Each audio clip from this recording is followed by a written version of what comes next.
Olá, pessoal. Estamos em mais um episódio do podcast Lance Livre com Ranieri. Hoje, no 7º episódio, com uma presença incrível que é da Cleonice. Cleonice, boa noite. Muito obrigado por aceitar o convite de participar do nosso podcast. Algumas pessoas te conhecem e outras não, né? Eu gostaria que você apresentasse quem é essa ícone do basquete assisense, Cleonice. Boa noite.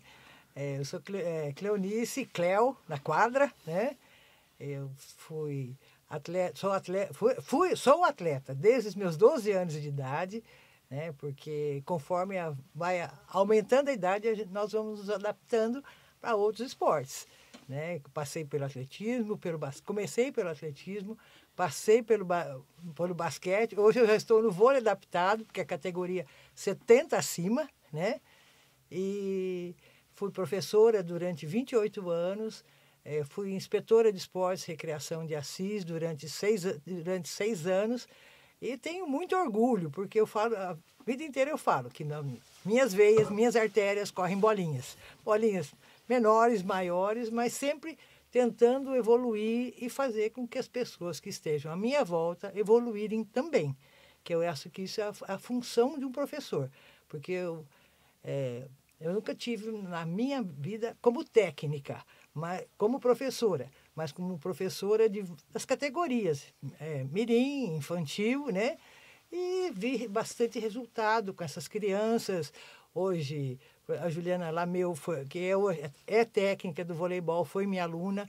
Então, o Lau, que também foi preparador físico, inclusive, da Conte Assis, foi meu aluno.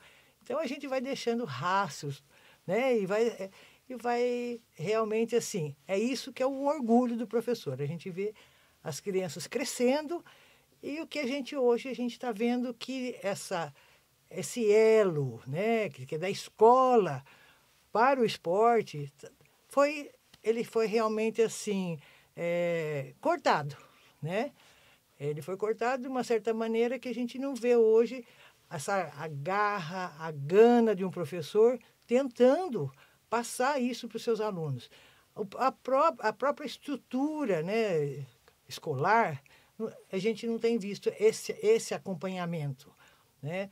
Por quê? Porque eu comecei, por exemplo, hoje é o CLIBAS, na época era Instituto de Educação de Assis, quando eu comecei a jogar basquete. Eu comecei com atletismo, daí do atletismo, na própria escola, ia se fazer a professora Corali, que por sinal, mãe da Thelminha, né, que é a nossa prefeita hoje. Então, na escola ela era uma professora espetacular, porque ela dava iniciação de todos os esportes e dali ela ia fazendo a seleção para cada modalidade, né? E dessas modalidades, eu fui para o basquete. Fui para o basquete e ela ia encaminhando para a equipe da cidade, que quem era o técnico era o Mirinho, que era o pai da Thelminha. Então, o primeiro campeonato que eu participei, eu tinha 14 anos de idade, mas era já com uma categoria acima. Então, eu fiquei. Isso é uma coisa bem interessante, por sinal. Era na quadra do clube recreativo, né, que a gente treinava e a gente jogava lá. Como eram maiores, eu era a mais nova da turma. Eu fiquei 4 dias sentada num quadrangular. Na época não se tinha agasalho, shorts e camiseta, passando um frio, essa época mais ou menos, muito frio, né? E sem entrar, só faltou falar o banco para o banco entrar e eu continuei sentadinha ali, né? Sentadinha ali. Quando eu cheguei em casa, na minha família, eu vou contar um pouco da minha história. Opa, está aqui para isso, pode contar tudo. Né? Quando eu cheguei, meu pai nunca nem tinha visto uma bola de basquete, minha mãe também não, mas eles sempre foram incentivadores e daí eles passaram a fazer parte desse grupo, né, do basquete. O que é muito importante, né, Cleo? A a família família incentivar a praticar o esporte, né? Então, e aí eu cheguei em casa e falei pro meu pai, eu gostei, eu praticamente assisti, né, o campeonato todo. E eu quero jogar isso. Eu quero fazer parte de uma equipe e, se eu puder, eu quero ir para frente, né? O meu pai falou, estou aqui para te ajudar. Olha só. Aí o que aconteceu? Eu passei a treinar sozinha, quando os horários que ele não podia, e os horários que ele podia, ele ia lá passar bola para mim, para eu fazer bandeja, para aprender a firmar mais na bandeja, fazer giro, um drible, né? Então eu tive realmente esse apoio, né? Isso aí foi uma coisa muito importante. E depois a minha irmã, inclusive, veio atrás. Então, nós somos em duas irmãs. Você ainda acabou servindo de inspiração para a irmã. Acabei ali. E depois, quer dizer, fui realmente assim para a área da educação física, né?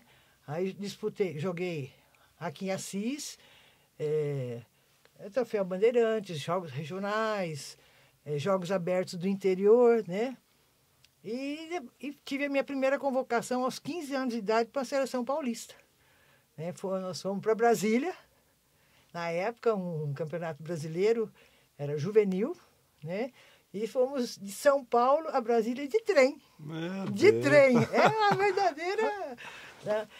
E outra coisa, e aqui em Assis, mesmo para a gente participar de jogos regionais, jogos abertos, nós chegávamos a fazer pedágio na rua e passar nas lojas, pedágio para arrecadar algum dinheiro para ajudar, porque a estrutura, hoje se tem uma verba tal estabelecida, na época era literalmente patrocínio, né? E aí a gente passava nas lojas, como é que é, supermercado, ganhar um saco de batata para ir para uns jogos regionais. Então, e agora, eu acho que importante né, dentro desse contexto todo, é mostrar realmente a função da escola, que hoje a gente vê que a educação física ela está alienada, né, praticamente desses jovens, né, que estão aí. Há uma cobrança, a parte educacional, quando vai para a escola, há uma cobrança da escola, mas não se tem um incentivo na parte escolar, onde se exige uma disciplina, onde se exige aprender realmente a organização, o respeito ao colega, principalmente no esporte coletivo, como é o basquete, né? Então, isso aí eu acho que é uma falha realmente grande do sistema educacional, da família, que não está incentivando, né, os seus filhos, não, de uma maneira geral, não estou falando assim, né? Culpando, né? Culpando, não é uma coisa específica, né? Por quê? Porque acontece o seguinte, o professor, né, ele tem essa função, ele dá uma base de toda a modalidade, né? Do basquete, do vôlei, do atletismo, e sem dúvida, né, no nosso país, principalmente que é um país muito, muito grande, e é um país que tem um pessoal... Muito talentoso, né, Cléo? Muito talentoso. Mas que ao mesmo tempo não tem tanta oportunidade assim, né? Então, e realmente, você vê que são os talentos assim, esporádicos, né? E não, se for feito um trabalho bem feito, esse trabalho vai mostrar muita gente que passou está despercebido. Aí, que passou despercebido, e muita gente que está vindo aí, né? Então, eu acho que importante. E aí, esse elo, que nessa parte governamental da escola, para depois passar por uma seleção da cidade, isso é importante. E outra coisa, se por acaso ele não for um atleta, que é o mais importante, ele se torna uma pessoa de bem, um cidadão respeitado na nossa sociedade, né?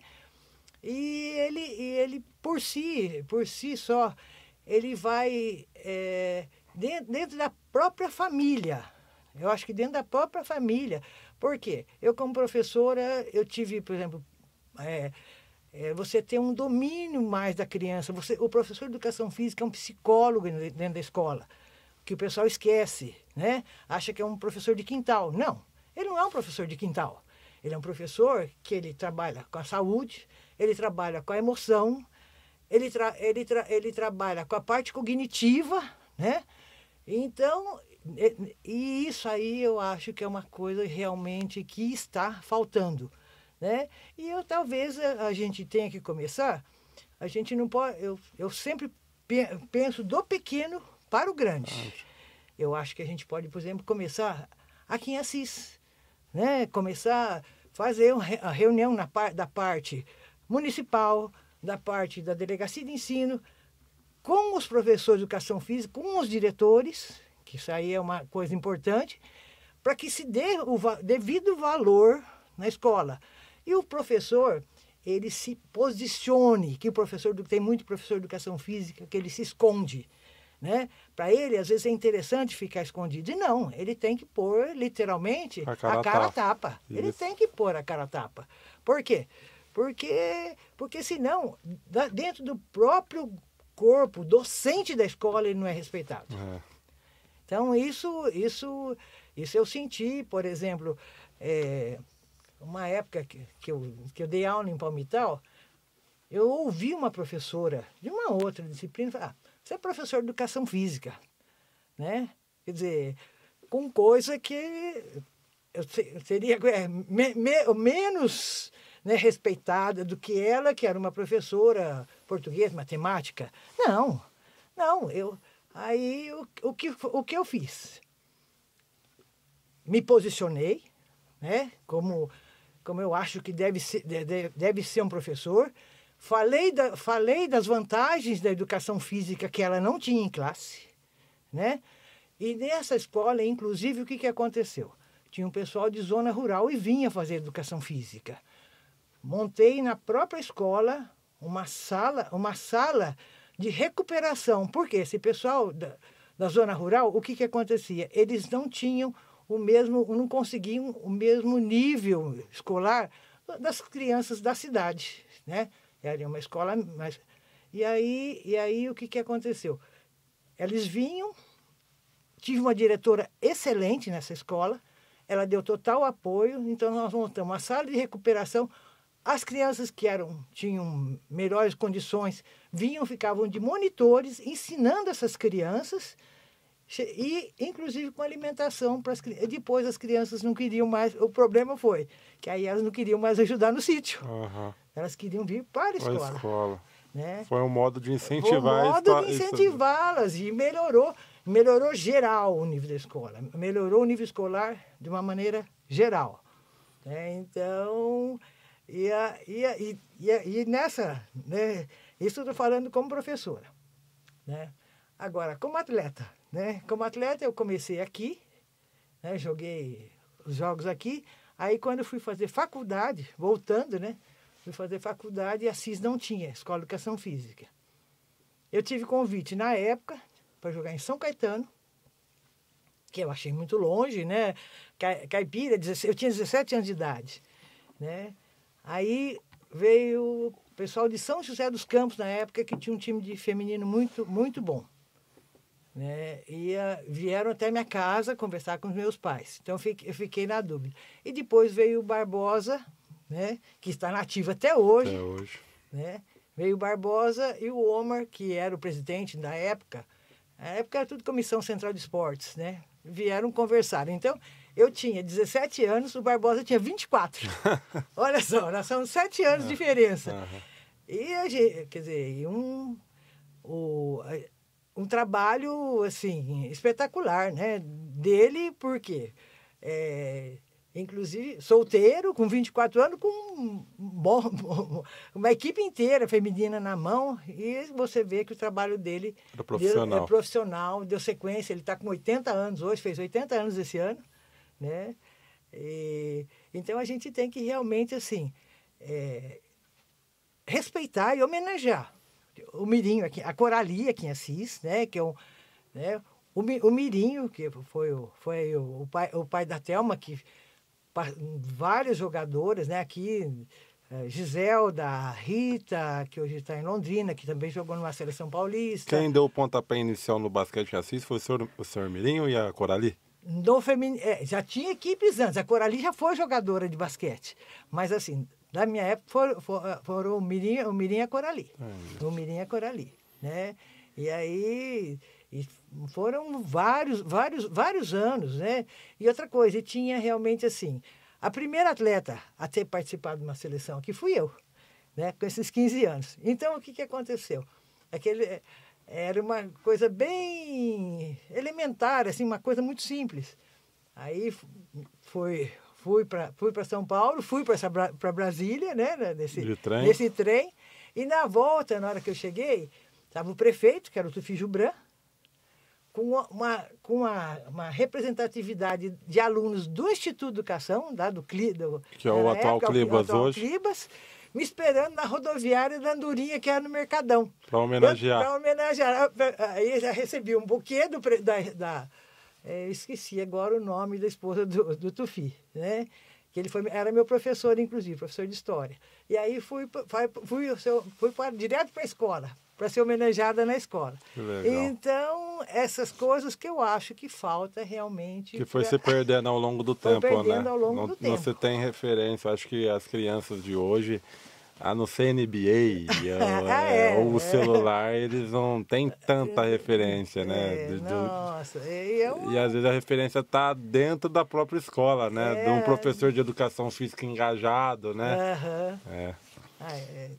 Depois joguei depois com uma seleção paulista com o Paulo de Tarso, que era técnico de São José dos Campos até, né?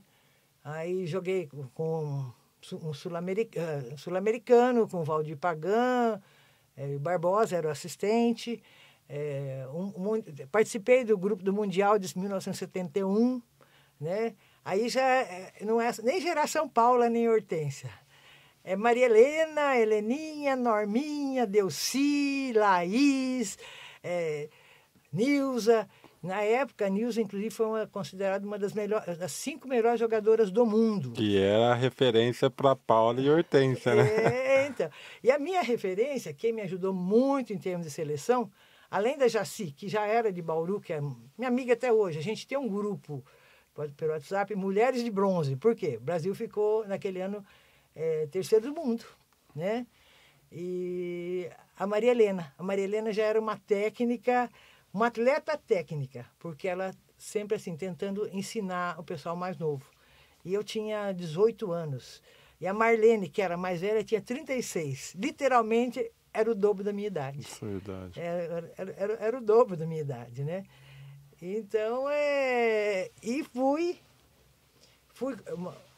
fui dispensada, olha só, e a evolução. Fui dispensada de um Pan-Americano, que foi em Montreal, fui dada como problema, que eu tinha um problema cardíaco. E tinha? Eu tinha bradicardia, eu tenho bradicardia, que é o coração de atleta.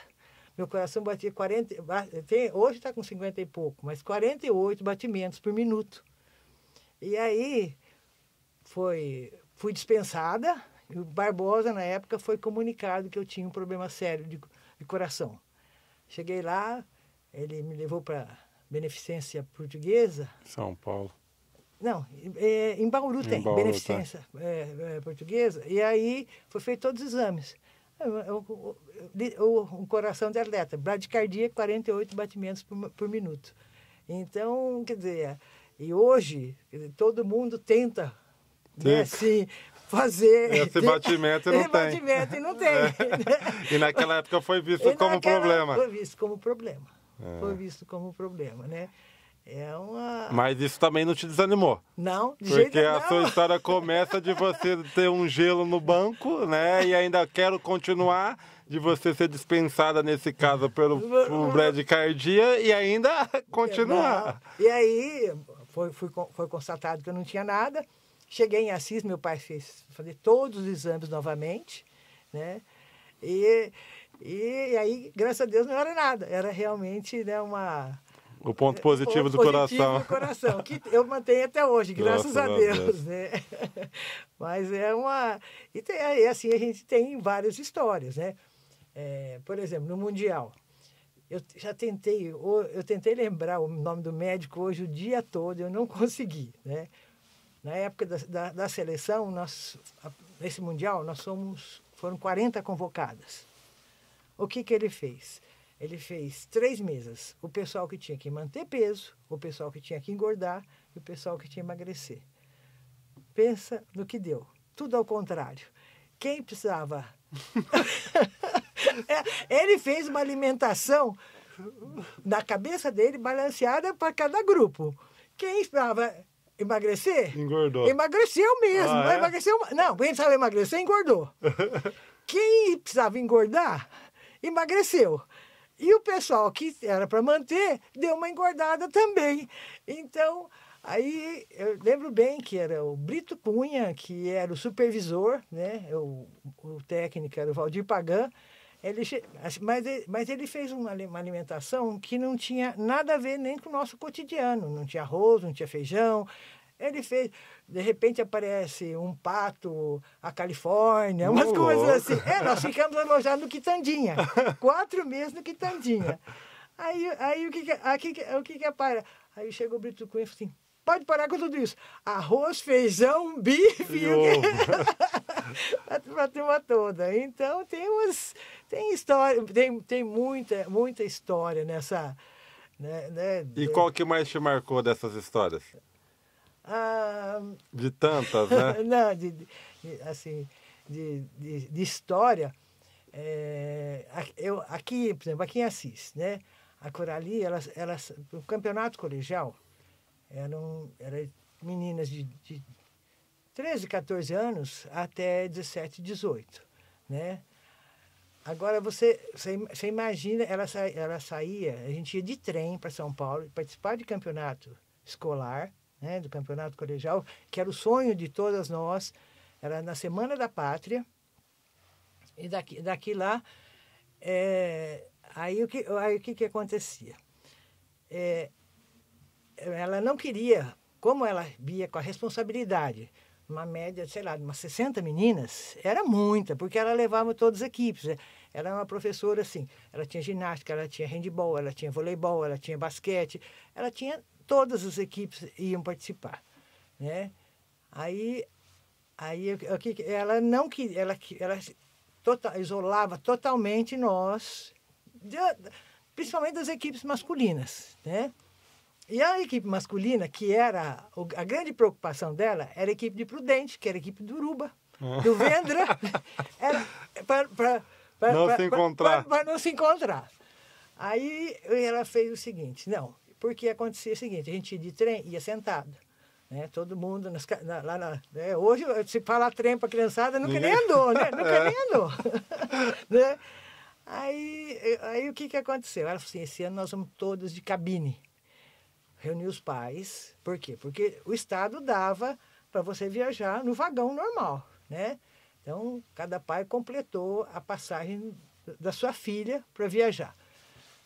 Tudo bem. Então, todas de cabine. Quando nós entramos no trem aqui em Assis, a cabine de trás era do pessoal de Prudente. Nossa. Então, ficava passando bem na frente das nossas cabines. Aí ela realmente, coitada, mas a gente sabe da responsabilidade que ela tinha. Hoje a gente sabe. Né? Hoje a gente sabe. Mas na época foi assim.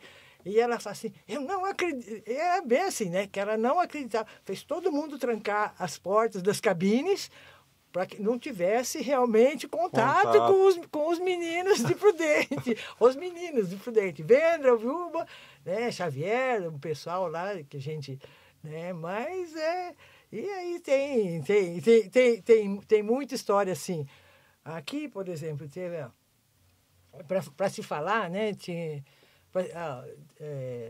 Nós ficamos nesse primeiro ano alojado, nós ficamos no Pacaembu, né? Então, aquelas janelinhas redondinhas lá. Então, eu lembro bem que tinha aqui uma atleta de Assis e um rapaz lá de São Paulo ficou meio encantado com ela, mas só que não podia chegar perto, não podia conversar nem nada, né? Era proibido. Era proibido. Ele arrumou um jeito de conversar com ela. Olha o jeito que ele arrumou. Comprou bexiga, balão de gás, essas bexigas comuns, com fio de linha. Ele punha o bilhetinho e soltava até chegar na janela. Ela pegava o bilhetinho, respondia e ele puxava. Foi o jeito que eles conseguiram conversar. Olha, naquela época, hein? Tá vendo como que o basquete é uma modalidade É criativa também. criativa, né? Só basqueteiro para uma dessa. Mas e assim a gente, né, vai cada dia. E aí, e conforme foi evoluindo a idade, eu joguei. Outra coisa que eu fiz. Eu joguei grávida nos Jogos Abertos. Porque aconteceu o seguinte, eu terminei faculdade, eu voltei para Assis. Naquela época eram 13 meses de estágio de uma cidade para outra. Não é agora, você sai, né? Então, por exemplo, eu joguei em Bauru em 72, eu só vim jogar para Assis em 74, né? Voltei a jogar aqui em Assis, que eu casei, meu marido daqui também, né? Aí, quando foi em 77, eu estava grávida de 3 meses e meio, mais ou menos. Jogando basquete. Aí tinha os Jogos Abertos, aí o médico falou, se completar 4, não pode jogar mais, né? E pro fim, eu fui e joguei. Aí o Barbosa, porque eu joguei no Por Assis. Aí o Barbosa falou assim para mim, Cleonice, parece estar meio pesada, tá, né? Eu falei, você não está com a mesma mobilidade? Eu falei, é que eu não andei treinando quase. Não é que eu não andei. Estava grávida. Eu estava grávida, eu sabia, mas... Não queria falar para não parar de jogar. Não, mas não é para não parar de jogar. Todo mundo sabia, a equipe sabia, técnico sabia, meu marido sabia. Só que aconteceu o seguinte, eu tinha medo, porque eu jogava de pivô. E uma pancada, alguém me derrubar, né? Então, a orientação médica, você joga, mas com certa limitação. Você não... Mas você entrou na quadra, você esquece de tudo isso, né? Você sabe disso. Você entrou na quadra, você esquece, você joga, você luta, você... né? Mas a gente vai fazendo e vai fazendo as histórias da gente. Cleo, qual que foi o seu primeiro contato com a Paula? Porque a Paula é do Instituto, né, que hoje é o Clibas, né? Como que é a história da Paula? Então, quando eu retornei de Bauru, que eu terminei faculdade, já casada, a Paula era do Oswaldo Cruz, né? A Paula, uma menina de tudo na época. E aí, nós chegamos a jogar juntas aqui. Nós fomos para os Jogos regionais e para os Jogos Abertos em Pirassununga, né? Então, nós treinamos juntas aqui, mas ela era menina de tudo. A gente sabia do grande potencial que ela tinha, né? Você via o quão ela teria para crescer, né? Assim como cresceu, que o nosso é um ícone nacional, né? A gente... de um respeito muito grande e o incentivo. E ela também tinha um incentivo muito grande da dona Neca, dona Hilda, mãe dela, e do pai do seu Oswaldo, né? E aqui a Branca ainda nem jogava nada, né? Então, e ela ficou, inclusive, aqui em Assis, morando na casa do Mirinho. Então, ela morava na casa do Mirinho, que era o técnico, que era o pai da Thelma. E na época, inclusive, a gente já dava aula e a Paula ia com a gente. Por exemplo, nós dávamos aula em Cândido Mota, né? Ela ia, às vezes, comigo, com meu marido, por quê? Ele tinha uma equipe de basquete masculina em Cândido Mota, né? E aí ela ficava auxiliando o pessoal que jogava de armador e de ala e eu ficava auxiliando o pessoal que trabalhava embaixo da cesta, do pivô, né? Então... E depois, inclusive, uma das vezes que ela veio aqui para receber um título aqui em Assis, ela ficou até lá tinha um rancho Florínia, ela ficou lá com a gente no rancho Florínia. Até quem fez o almoço para a gente foi o Sunabe, foi um amigo nosso que faleceu agora uma semana, né? Uns 10 dias. Né? Mas e quem agora, assim... E da turma que eu tenho contato mesmo, é a turma mais velha. Que a gente tem um grupo, né? Que é a Marilena, Heleninha, Jaci, Alzinha. Então, a gente tem esse grupo, Odila. E, inclusive, a Simone, que é cantora, né? E a Simone, o ano passado, ela fez aquela turnê Tô Voltando, né? Aí ela fez fez um comunicado através da Cláudia Guedes para quem quisesse, o pessoal do Mundial de 71, se encontrar no show dela. Então nós fomos, não foram todas, morreram 4 ou 5, né? Mas foi Odila, foi Norminha, foi Arilza, eu fui, né? Aí nós fomos assistida lá e depois ela nos recepcionou lá no camarim dela, né? Então, eu sei que é isso que é importante do esporte. São os amigos, o respeito entre um e outro, essa união e essa preservação dessa amizade, né? Que isso aí que fica para sempre, realmente, né? Então, e isso aí foi tudo em função. Uma coisa que aconteceu interessante, chama-se a Cláudia Guedes, é uma professora de uma universidade nos Estados Unidos, é uma brasileira. Ela fez um documentário sobre mulheres do basquete do Mundial de 71. E ela fez, inclusive, um livro, eu tenho um livro lá em casa, tal, né? E ela, através da Cláudia, a Cláudia mantém, ela resgatou, né? Porque, de uma certa forma, cada uma tinha ido para um lado, tal, a gente sabia uma da outra, né? Mas ela resgatou esse contato do grupo todo, né? Então, a gente se fala constantemente, cumprimenta aniversário, nós estamos tentando... Mas só que estamos tentando nos reunir novamente, né? Reunimos lá algumas, né? Nós tivemos uma homenagem no SESI, em São Paulo, quando foi o outro Mundial lá em São Paulo, mas a gente vê que o pessoal que está na ativa ainda está bem.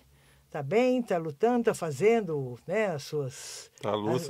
praticando suas atividades, né? As suas atividades, né? E é uma vida, realmente uma vida dentro do esporte. Ô, Cléo, você acha que... Eu ia te perguntar qual que era a dificuldade encontrada naquela época de praticar o basquete? Qual que era? Tinha alguma dificuldade ou não? Olha, vou falar, aqui em Assis, nós realmente assim, como era a Corali, né, esposa do Mirinho e tal, não havia a dificuldade em si, né? Havia dificuldade financeira, que é isso que eu falei para você, de resgatando. Mas, conversando com outros atletas, né, da minha época, havia muito o problema de achar que o basquete é esporte de homem, né?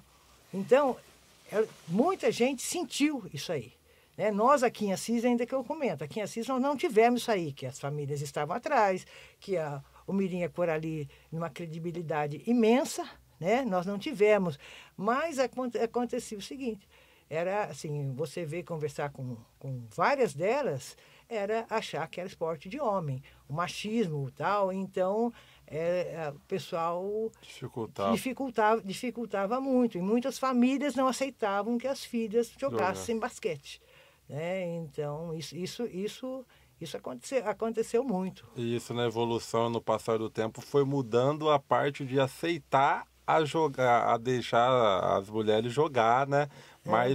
Mas tendo desigualdade ainda, né? Porque no quinto episódio eu entrevistei a Liz Davis, que é a técnica de Ourinhos e tal, a cubana. E eu perguntei para ela, falei, pô, eu tentei fazer basquete feminino e você encontra alguma resistência e dificuldade, porque, pô, não é tão valorizado, as meninas têm receio por ser uma estrutura medíocre, né? E tem que ser uma pessoa mais forte, né? Ter um contato físico. E daí a pergunta que eu fiz para ela foi essa, Liz, você é uma mulher negra, vinda de Cuba, estrangeira, ter preconceito, né? E daí você citou que nessa época já tinha esse tipo de situação, né? Não, então, porque acontecia o seguinte, né? Ou as meninas a natação era bastante valorizada na época, o voleibol, mas apesar de não ter um nível, mas era mais valorizado para a mulher. o balé. Então, e o basquete realmente assim era visto como um esporte de homem, assim como houve, né, com o futebol, a aceitação do futebol no feminino também, né? Então, e você vê aqui em Assis mesmo a dificuldade que a gente tinha, que próximo a nós aqui não tinha nenhuma outra equipe feminina. Nós fazíamos amistoso com o masculino de Ourinhos, né? A gente fazia muito o intercâmbio. A gente ia para Ourinhos jogar com o masculino de Ourinhos e eles vinham aqui para jogar com a gente aqui. Ou a gente ia para o Paraná, que tinha Uraí, Cambé, Londrina, Arapongas, Apucarana, tinham equipes femininas. O Paraná, nesse sentido, ele tinha mais equipes que nós por aqui. Só que era, inclusive, o seguinte, a dificuldade era tão grande assim, que quando você ia e já fazia, por exemplo, 3 jogos. Então, dormia-se na casa de atletas. Chegava lá, olha, você vai... eu posso levar 2, por exemplo, a menina de Uraí, eu posso levar 2. Então, 2 iam para a casa dela. Não, só posso levar 1. Então, a gente dormia na casa dos atletas. Para não né? ter tanta despesa, né? Para não ter despesa, né? Porque não se tinha dinheiro para um lanche, para uma refeição, para nada. Então, você ficava na casa, cada uma já ficava na casa de atleta. Né? Então, isso era comum. Assim como vinham para cá, ficar na nossa casa também. Então, é uma... E muitas vezes, inclusive, né, em jogos e tal, a falta de água. Nossa. Muito grande. Aí a gente bater na casa dos vizinhos... Para pedir água. Para pedir água, para tomar banho, para usar banheiro. Isso era... A gente fala da precariedade hoje, mas era... Muito pior lá atrás, né? A gente vê a evolução, não é a evolução que a gente gostaria que tivesse hoje. Lógico, a gente quer que evolua muito mais. E outra coisa, nós precisamos resgatar o esporte da maneira geral, né? O esporte coletivo, principalmente o basquete, por exemplo, que é um esporte coletivo, onde você tem N razões, né? Como eu já disse. Mas essa evolução já houve. Do que eu passei, do que nós passamos lá, né, na década de 60, 70, eu estou com 73 anos, então eu tenho uma história, desde os meus 12 anos, eu tenho uma vida, não uma história, uma vida dentro do basquete, dentro do esporte, de uma maneira geral. Né? Cléo, o que não pode também, que às vezes se confunde, é achar lá atrás teve uma precariedade de estrutura e se acomodar, porque houve-se sim uma evolução, mas achar que o comparativo que hoje está melhor que ontem e que hoje nós temos o mínimo também, que continua dentro da evolução e da modernidade, a gente está parado, né? Porque pode muito. E coisa mínima, bem feita, que pode dar muito resultado, mas que, tipo, tem pessoas ou pensando assim, lá atrás não tinha isso, hoje tá bom. Não se pode pensar assim, numa viagem de ônibus, num alojamento, né? Não, e outra coisa, mas houve, o problema é o seguinte, era uma precariedade em termos financeiros, mas hoje não, hoje está a precariedade do número de participantes em qualquer modalidade, em qualquer esporte, no basquete, né, de uma maneira geral, porque o que se precisa é uma massificação. Eu acho que, porque da massificação, você tira os expoentes, você tira os talentos. E aqueles que não foram expoentes, né, eles aprenderam alguma coisa, eles aprenderam a se relacionar. Por exemplo, eu tenho meu neto que tem 7 anos e faz as suas atividades físicas dentro do Paulistano, né, em São Paulo. Eu achei super interessante. A modalidade nessa idade não se chama o basquete ou vôlei, chama esporte. E eles passam por todas. Eles passaram por ginástica, por basquete, por vôlei, tudo na altura, tudo na altura deles, né? E aí fizeram depois uma apresentação para os pais. Eu estava lá nesse dia, né? Então, a criança, de uma certa forma, ela vai desenvolvendo a agilidade, a destreza, a flexibilidade, para depois ela ver o talento que ela tem, né? Então, isso aí eu achei interessantíssimo. Uma coisa que pelo menos, eu desconhecia, né? E outra coisa que eu acho também aqui, mesmo que comece, quando chega na faculdade, há um corte. A gente vê um americano lutando para fazer parte de uma equipe dentro da faculdade. E aqui não. Aqui eles acham que não, que eles não vão participar do basquete, não vão participar de modalidade nenhuma, e há um corte.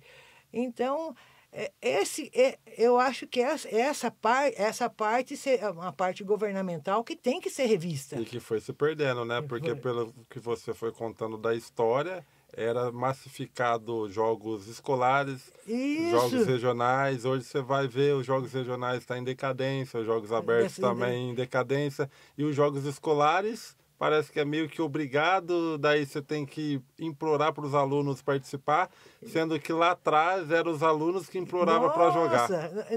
E outra coisa, a gente... né, os escolares era uma satisfação para ir para São Paulo participar e a gente mantém às vezes até pessoas que na época, né, que nós jogamos juntos que nós conhecemos, e isso aí realmente se perdeu dentro da escola, se perdeu, né? E inclusive a dificuldade hoje de se achar uma cidade para sediar qualquer jogos é uma dificuldade tremenda, né? Então, porque não é visto como um investimento, né? É visto como despesa. E quando se trata de despesa na iniciativa pública, se corta, né? E outra coisa. Por quê? Porque acontece o seguinte, se começa na infância, né? Passa para a adolescência e ele leva para a vida inteira. Por quê? Aí ele vai a longevidade, o caminhar, a autonomia... É outra. Depende realmente, quer dizer, é global, é geral, né? Então, você acha que o caminho para um futuro mais promissor seria a massificação do esporte desde a iniciação até o adulto, mas se passando pela escola, a faculdade...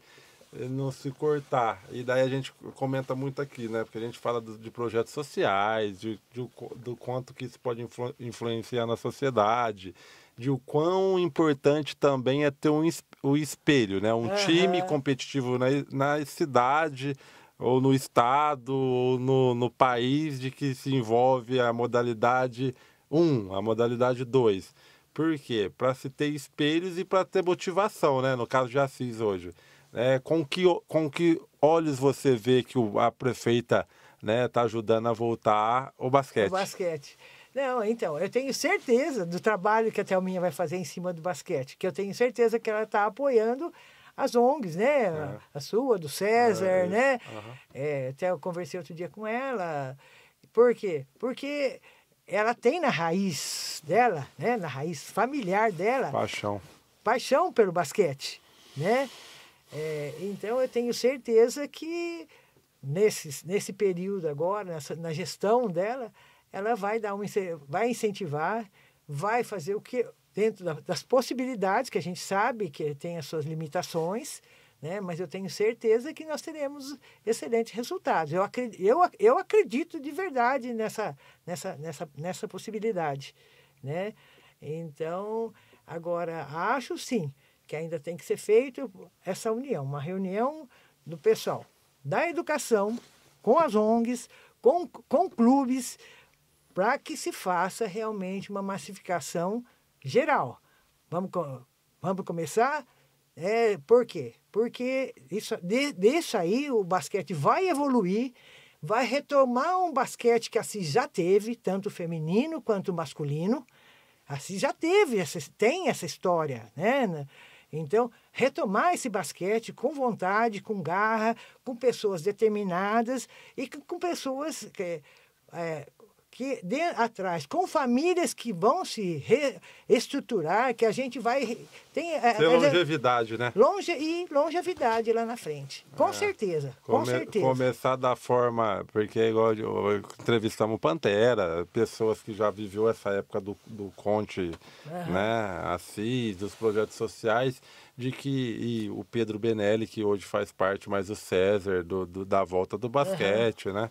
De não só voltar um projeto do basquete como espelho, mas fazer de uma forma diferente que não fique 1, 2, 3, 4 anos e dependa de um mandato, mas que se deixe um legado que isso daí envolve famílias, empresários, poder público, iniciativa privada, e que isso tenha longevidade mesmo, que não fica dependendo de uma raiz só, né? Para ir para as pessoas se autossustentando, né? E de que forma fazer isso? Escola, o diretor para a secretária da Educação, a prefeita juntando, a iniciativa privada, aonde tem que colocar um polo, todas as pessoas, e não é só o basquete, né? A gente tá num programa de basquete, mas uma modalidade se fortalecendo, se fortalece o vôlei, se fortalece o futsal, o futebol, porque cai nisso que você falou aí Felipe, achei legal lá do meu neto em São Paulo ser tratado com 7 anos no esporte. Por quê? Às vezes você fala assim, dá a oportunidade do basquete. Não dá pro basquete. Daí se for só aquela modalidade, encosta ele ali, ele não sabe o que é da vida, numa atualidade de celular, tudo ser vídeo, que é o que também... Que tira toda criança hoje... Desinteressa. Hoje tudo aqui é muito fácil, as pessoas se tornam preguiçosas, está tudo muito fácil, para que eu vou fazer? E daí você já tem mais um obstáculo, um desafio a ser quebrado, né? Então, né, a gente costuma falar que é uma batalha difícil, porém... Muito! É uma batalha difícil, porém não impossível. E a gente teve uma reunião com a Thelma esse tempo atrás, falando sobre, né?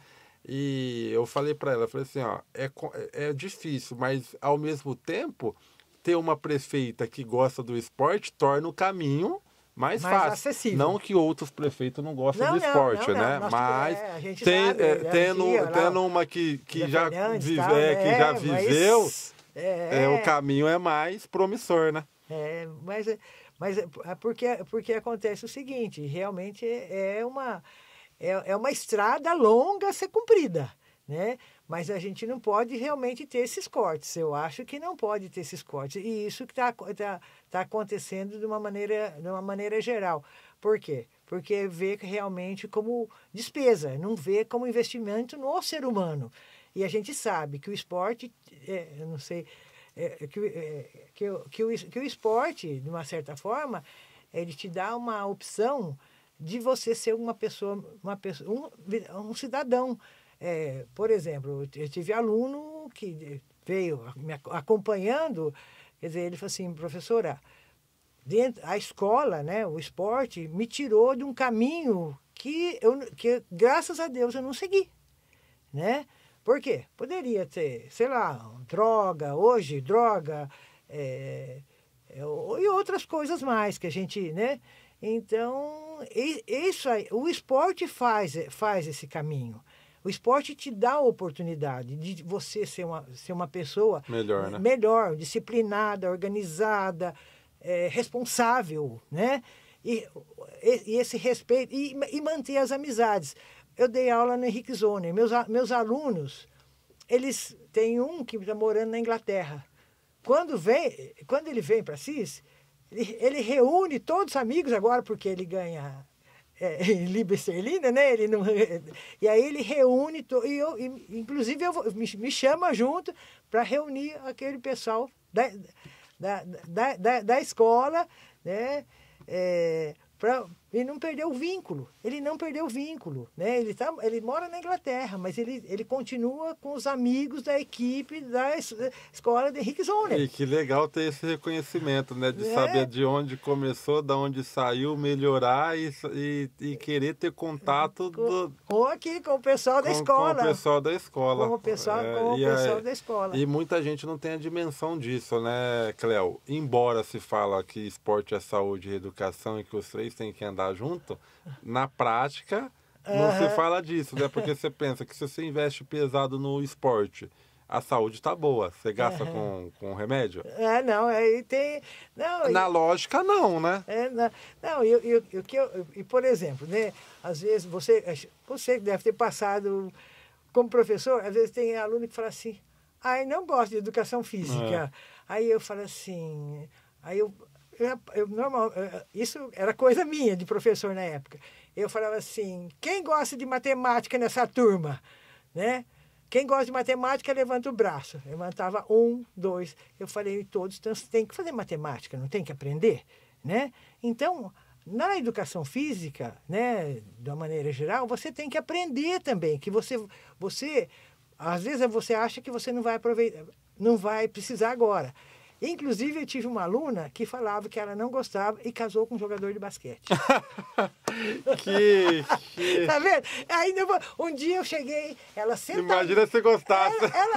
Ela sentadinha na quadra, assistindo um jogo de basquete. Eu falei assim, tá vendo? Você pelo menos sabe como que funciona, né? A regra, cesta de 2, cesta de 3, lance livre, bandeja, né? Já pensou se você não soubesse? O que você ia fazer na sua casa? Né? Então... Que ironia do destino, né, Cléo? Casou com um jogador de basquete. Ô, Cléo, esse tempo a gente estava trocando uma ideia, eu e você, e eu sou natural de Franca, eu te falei isso, eu gostaria que você contasse a história que você tem de Franca, dos jogos da água lá. Eu não quis falar, mas... Mas pode falar. Nós estávamos por Assis. Nós estávamos por Assis, uns jogos em Americana. E nós ficamos alojados, era um sobrado, né? Embaixo tinha alguma coisa e nós ficamos num apartamento em cima, né, nesse sobrado. Aí aconteceu o seguinte, a equipe de Franca, que eu lembro bem do Robertão, do Carlão, do Fausto, havia os 3 irmãos, o Totó, o Hélio e o Francérgio jogarem, o seu Chico junto. Quer dizer, eu sou bem velhinha mesmo, tá vendo? Você chegou a pegar a época do Pedroca? Pegando a época do Pedroca, né? E aí o Robertão tocava violão e o pessoal, ele cantava muito bem. Aí eles foram fazer serenata para nós. Então, sentadinhos, bonitinhos lá embaixo, tocando violão. De repente, o que acontece? O Mirinho, o pai técnico, encheu um balde de água e jogou os caras lá do andar, direto no pessoal tocando violão. Você imagina, teve atleta nossa lá, jogadora nossa, que chorou a noite inteira de vergonha. Por quê? Porque os meninos saíram todos molhados, inclusive o violão do Robertão foi molhado com a água. Deixa eu ver. Mas teve uma pior ainda. Não de Franca. Em Botucatu, jogos regionais em Botucatu, tinha os meninos da natação, eles eram meio terríveis na época, assim. E o pessoal de Botucatu veio fazer serenata para as meninas de Assis, né? Nós estávamos alojados numa escola. Eles, na época, quando você come, aí todo mundo joga o seu lixo naqueles tambores lá. Eles também, encostados perto do muro, eles viraram um latão daqueles em cima dos meninos. Mas não foi técnico, não foi nada. Foram alguns atletas da natação jogaram em cima dos meninos que estavam cantando. Meninos, eram moços, né? Sei lá. Né? Isso passou, eles saíram correndo e tal. Passou umas 2 horas, quando nós escutamos assim. Eu não sou cantora, mas se você pensa que nós fomos embora, nós enganemos vocês. Fingimos que fomos e voltemos. Oi, nós aqui outra vez. Então, quer dizer, isso foi em Botucatu, o pessoal de Botucatu cantando, voltando, depois de ter levado um tambor Cléo, legal saber da sua história, do seu Nossa, você é uma princesa, né? Porque chegar nessa idade, né? Com essa história e com essa lucidez aí, acho que vai até uns 100, não vai? Minha mãe foi até os 95, minha tia até os 98, minha família é longínqua, Graças a Deus. E ter lúcida, gente boa, inteligente, né? Lembrar de coisa que acho que muita gente nem mais nova nem lembra. Mas deixa eu te falar, eu sempre gostei de tentar alguma coisa inovadora. E eu sempre, a vida inteira, pratiquei esporte. Aí, quando já fazia 10 anos que eu estava aposentada, em 2008, eu falei assim, eu preciso ver como está a minha cabeça. Aí eu fiz direito na FEMA. No dia da minha colação, eu estava com a aprovação da UAB, né? E recebi o título de honra ao mérito como melhor aluna da turma. Então, eu sempre procuro unir a parte de saúde, né, a parte física de uma maneira geral com a parte mental. Então, isso aí faz parte do meu dia a dia, faz parte da minha vida, né? Isso, e outra coisa, e aprendi muito, inclusive com meu pai de organização. Meu pai, antes dele morrer, que ele já estava doente, ele falou assim, a minha pasta está aqui. Só falta atestado de óbito para tua mãe levar no INSS. Então, quer dizer, com a humildade deles, né, de 4ª série primária, que meu pai tinha, né, depois ele fez curso de oficial de farmácia, que não tinha faculdade de farmácia, né, mas é o exemplo da família que me trouxe até aqui. E quebrando o paradigma de basqueteiro de que pivô tem um raciocínio limitado e um intelecto limitado, né? Você está aqui entre mulheres para quebrar esse paradigma que é uma pivô clássica e culta. Cléo. Não, mas hoje é comprovado que os atletas, os expoentes, tem uma inteligência acima. É comprovado. Não é?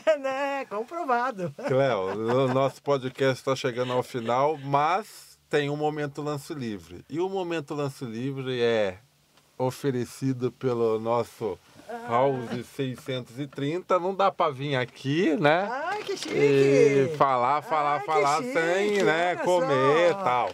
Ai, E no Momento House 630, do nosso amigo Tiago lá e tal, você deixa uma mensagem pro pessoal que está nos assistindo, né? Uma mensagem de motivação. Muito obrigada. Uma mensagem, né, que marcou a história sua no basquete ou que transformou a sua vida. Então, fique à vontade. Não, o que eu gostaria, né, de deixar como mensagem é que realmente, assim, para os pais de agora, né, que realmente desse sustentação e realmente incentivasse os seus filhos à prática de esporte, à prática do basquete. Por quê? Porque dessa parte esportiva, ele vai melhorar a parte cognitiva, ele vai melhorar a saúde, ele vai melhorar a destreza, relacionamento de uma maneira geral, disciplina, organização, e disso aí ele leva para a vida um cidadão respeitado, um cidadão que realmente cresça dentro da sociedade. Né? E se torne exemplo, né? Se torne exemplo e para o final chegue à longevidade igual eu estou. Que já é muito, né? Né? Então é isso aí. E que a gente espera realmente que... E sucesso para... Você está de parabéns pelo seu programa, né? Pelo seu podcast. Eu estava temerosíssima de participar, porque é uma primeira vez, e como eu disse para você, eu sempre fugi de microfone, né? Então, e sucesso no seu trabalho é o que eu desejo de coração para você. Cléo, para você e para sua equipe. Tá, Cléo, eu que te agradeço, é uma honra entrevistar você e trazer a sua história para o nosso programa. né? E você viu que foi mais fácil que um lance livre com o ginásio lotado, né? O lance livre aqui foi num contra um. Então, de lance livre era ruim de lance livre. E, tá vendo? Agora a sua experiência te trouxe no lance livre com o Ranieri Podcast e você fez o lance livre. Não, brincadeiras à parte, eu agradeço você do fundo do meu coração também, de a gente se conhecer há pouco tempo, embora sempre ouvi falar da Cleo, inclusive tem uma homenagem sua no Gema lá, né? Lá Uma fotona na Catocha Olímpica, então dali você já vê que só quem faz acontecer fica na história, né? Só os campeões, né? Fica na história, então... Mas só um parêntese. Para qualquer pessoa, o hino nacional é uma coisa, isso eu não podia deixar de falar, é uma coisa que me emociona muito e que eu acho que todo brasileiro deveria ter muito orgulho do seu hino, da sua bandeira, respeitar com uma grandeza, e eu tenho isso no coração, que é toda vez que eu escuto, principalmente que graças a Deus eu escutei fora do país como atleta, isso aí eu carrego para o resto da minha vida. Beleza, Cleo. Muito obrigado mais uma vez. E chega ao fim mais um podcast Lance Livre com Ranieri.